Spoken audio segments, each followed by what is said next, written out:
Oh, good morning, traders. Here I want to show you on Thinkorswim how you can use the Analyze tab to see how a trade's going to work out.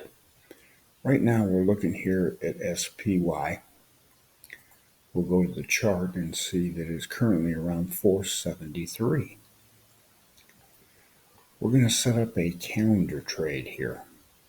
As you can see right here it says calendar trade.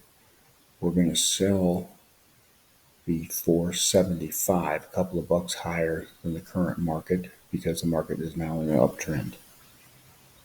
And we're going to look to sell the December 23rd, going out 7 days, and buying the January the 5th, which is 20 days. It is currently saying you're going to pay $2.12 a debit. So after you set the trade up, you right click and put Analyze, left click on Analyze Trade.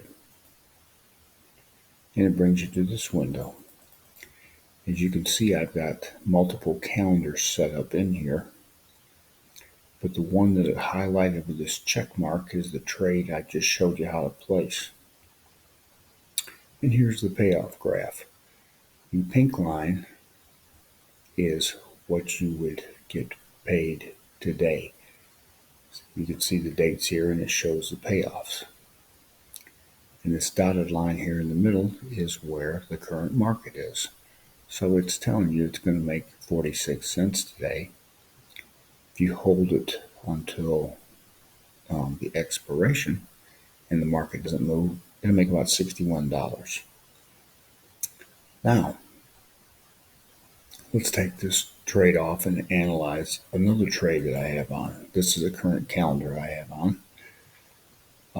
It shows today I could close it for about a $6.50 profit, but if I hold it until expiration, I'll make 65.